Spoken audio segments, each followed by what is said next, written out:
Hi everyone, నేను మీకు ఈరోజు ఇంపార్టెంట్ అయినటువంటి కరెంట్ అఫైర్స్ గురించి చెప్పబోతున్నాను. మీరు ఈ వీడియోని మొదటి నుండి చివరి వరకు ఎక్కడ స్కిప్ చేయకుండా చూసినట్లయితే ఈ కరెంట్ అఫైర్స్ మీకు అర్థమవుతుంది. అలాగనే ఈ వీడియో మీకు నచ్చినట్లయితే లైక్ మరియు సబ్స్క్రైబ్ చేసుకున్నట్లయితే డైలీ కరెంట్ అఫైర్స్ మీకు నోటిఫికేషన్ రూపంలో అప్డేట్ అవుతూ ఉంటాయి. ఇటీవల వార్తలలో కనిపిస్తున్న పాంటోయా టాగోరి అంటే ఏమిటి? బ్యాక్టీరియా. సుమారుగా ఎర్ర సముద్రంలో దాడుల కారణంగా ఇటీవల అంతరాయం ఏర్పడిన సూయజ్ కెనాల్ ద్వారా ప్రపంచవ్యాప్త వాణిజ్యంలో ఎంత శాతం ఉంది? 12%.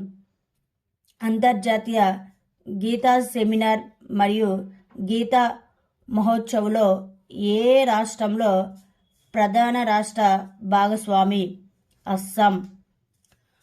మౌలానా అబ్దుల్ కలాం ఆజాద్ ట్రోఫీ 2023 గెలుచుకున్న యూనివర్సిటీ ఏది?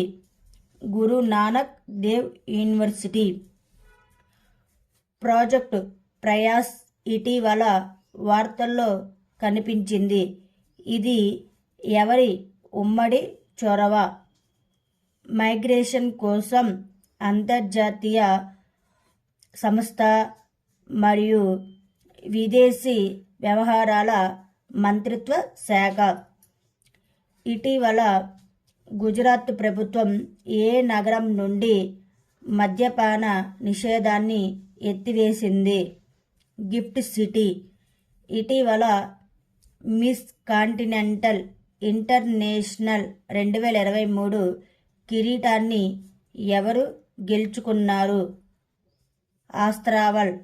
ఐటిటిఎఫ్ గవర్నింగ్ బోర్డు మెంబర్గా చేరిన మొదటి భారతీయుడు ఎవరు? వీటాడాని. వజ్రాల పరిశ్రమ కోసం ఇటీవల ఏ బ్యాంకు ఉద్యోగ్ ప్రథమ్ కార్యక్రమాన్ని ప్రారంభించింది? IndusInd Bank. ఇటీవల ఏ రాష్ట్ర ముఖ్యమంత్రి రైతులకు ట్రాక్టర్లను బహుమతిగా ఇచ్చారు? ఉత్తరప్రదేశ్. జూట్ రైతుల కోసం ఇటీవల ఏ మంత్రిత్వ శాఖ సువిధ్ మిత్రో యాప్ను ప్రారంభించింది? జౌళి మంత్రిత్వ శాఖ. సాంస్కృతిక వారసత్వ పరిరక్షణ కోసం యునెస్కో ఆసియా పసిఫిక్ అవార్డ్స్ దేనిని గుర్తించాయి? వారసత్వ పరిరక్షణలో అత్యుత్తమ ప్రాజెక్టులు. 5 రోజుల కూనో ఫారెస్ట్ ఫెస్టివల్ ఇటీవల ఏ రాష్ట్రంలో నిర్వహించబడింది? మధ్యప్రదేశ్. ఏ రాష్ట్ర ప్రభుత్వం బాలికలకు కేజీ నుండి పీజీ వరకు ఉచిత విద్య పథకాన్ని ప్రారంభించింది?